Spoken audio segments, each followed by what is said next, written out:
This is WENY News at 5:30. As you've seen all those signs that we did indeed get justice for Kelly Clayton. That was Special District Attorney Whedon Wetmore moments after a Steuben County jury found Thomas Clayton guilty of hiring Michael Beard to kill Clayton's wife, Kelly. After 6 weeks, more than 75 witnesses, and 500 pieces of evidence, the jury began deliberating yesterday around 10:30 a.m. Good evening, I'm Renata Steele. And I'm Nick Quatrini. Within minutes of deliberating this morning, the jury had a verdict. They found Thomas Clayton guilty on all counts. WENY's Logan Wilson is live at the Steuben County Courthouse with the latest. Nick and Renata, after a 7-week trial, family and friends of Kelly Stage Clayton can finally breathe a sigh of relief, along with the prosecution and law enforcement officials who spent more than a year investigating this case. I've never seen a case like this. We've never seen a case that consumed all our time,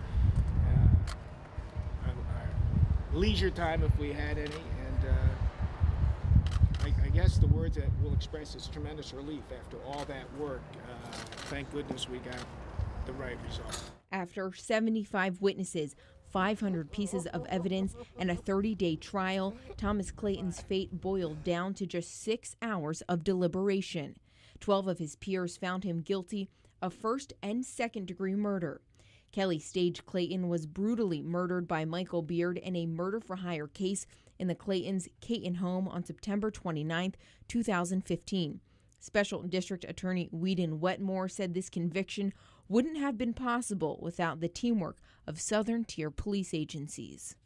All agencies that were involved worked as collaboratively as possible as a team, and I'm so proud of our agency, the State Police, Chemung County Sheriff's Office, and all agencies that helped in this.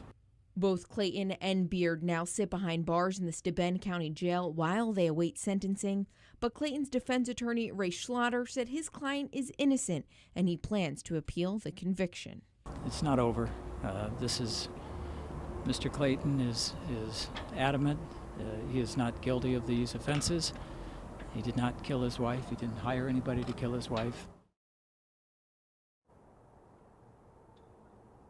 After the conviction, Clayton was immediately taken into custody. Now he'll remain behind bars until his sentencing, which is scheduled for the end of April. Now coming up on WENY News at 6, hear reaction from Kelly's family on today's verdict. But for now, reporting live from the Steuben County Courthouse, Logan Wilson, WENY News. Thank you very much, Logan. Well, cleanup crews are on the scene of a partial collapse in Towanda, Pennsylvania, where the brick exterior of an apartment building in downtown crumbled last night. Let's take a live look at that scene, which is on Bridge Street in Towanda, right next to the Night Out bar. Neighbors who live near the building say it happened around 9 p.m. last night. And we're told apartments were evacuated and the dwelling is deemed at this point unsafe. And coming up on WENY News at 6, our very own Isabel Garcia will join us live from the scene with more information on this developing story. Broke another record high temperature today, unofficial high 67 degrees at the Elmira Corning Regional Airport, and I think we get even warmer than that for tomorrow. Tomorrow, many locations into the lower 70s before a strong cold front heads our way on Saturday. In the meantime, there is a weak cold front just to our north right now, some scattered clouds and a couple sprinkles here and there. Nothing more expected as we go through the evening hours, but that front will lift back to the north tomorrow morning. As a warm front, maybe a rumble of thunder, especially over the Finger Lakes area tomorrow morning as that front lifts farther up to the north. Otherwise, we're expecting a very pleasant afternoon tomorrow, feeling almost like the middle of May as we wrap up the work week. 67 currently in Elmira. We do have a mix of sun and clouds, west-southwesterly wind at 16 miles an hour. 66 the current temperature in Ithaca with partial sunshine and again breezy conditions out of the west-southwest. So our forecast for the rest of tonight: quite mild, can't rule out a light shower and maybe a rumble of thunder closer to daybreak. 44 for a low, northwesterly wind 5 to 10 miles an hour.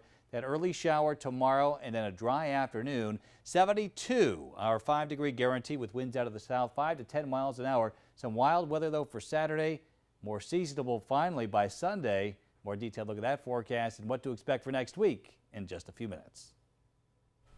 All right, thanks, Joe. It's estimated that more than 50 million Americans are the victims of financial fraud and scams. And right here in the Southern Tier, the Federal Trade Commission says seniors had more than $1.5 million stolen.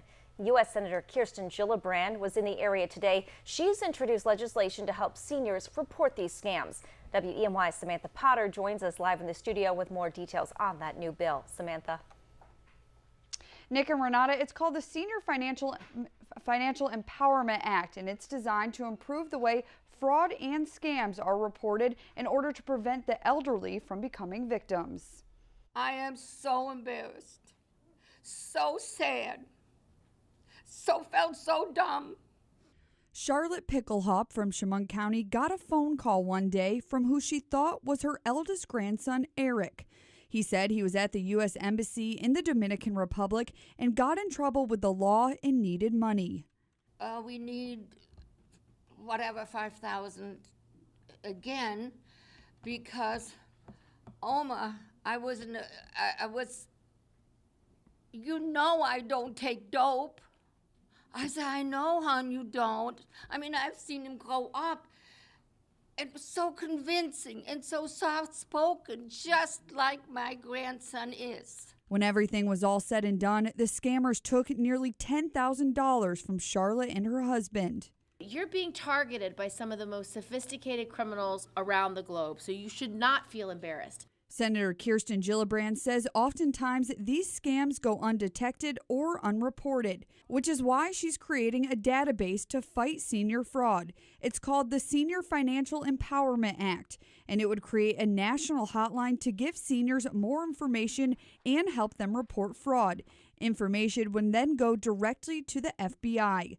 Elmira Police Sergeant William Solt says that they've seen an increase in elderly scams throughout the city. If you think they're from NYSEG, or if they're claiming to be from a cable company and you don't feel comfortable, call the police. Call a family member, call a neighbor, call somebody. And part of that bill would also include grant programs, so places like the Office of the Aging could host training seminars to teach the elderly about these scams and how to report them so they don't become victims. Reporting in the studio, Samantha Potter, WENY News.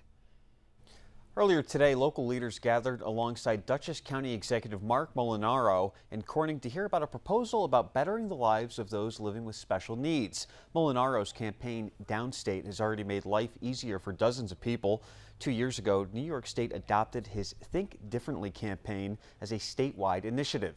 Since then, he's traveled to over 60 different communities with the hopes of better implementing his policies. Today's discussion involved leaders in business, government, and nonprofit sectors, many of whom encouraged the idea of taking the policy to Capitol Hill. It's important that all stakeholders in the community buy in, because whether it's access and transportation or emergency response, responding to individuals with special needs, or trying to find your way to a job or to a playground, you need all of the partners in a community to understand.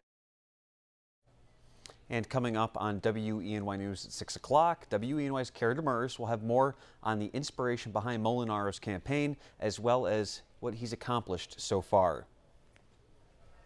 Wegmans continued its tradition of donating thousands of pounds of food to the local food bank.